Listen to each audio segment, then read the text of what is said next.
Sometimes I also add the motion blur on the pole, simply because there is too much wind to expose the pole too long in the field.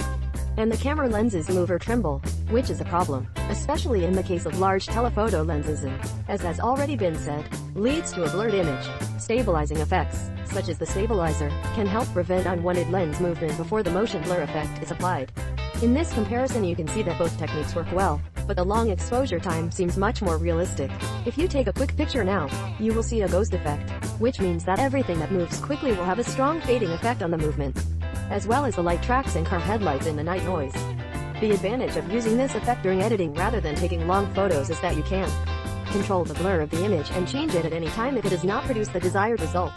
Problems can arise especially when different movements overlap, so it is not always an effect that gives me the desired result, but a good alternative for long exposures. You can choose the shutter speed at which you want to capture the time interval, and you don't need an ND filter because the blur is added later. Although it is common for videos to use variable ND filters to quickly adjust exposure without having to change ISO, shutter or aperture, it makes sense for long images to use a fixed filter to avoid an unwanted X pattern.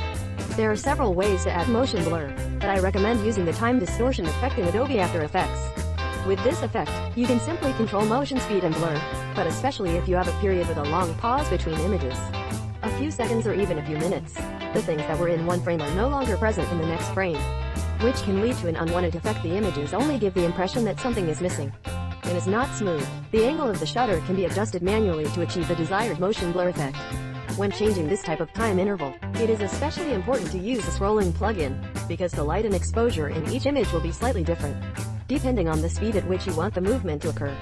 You can double or triple the speed of the sequence, then activate the blur effect and set it manually. The key to this technique is to take as many photos as possible to simulate motion blur.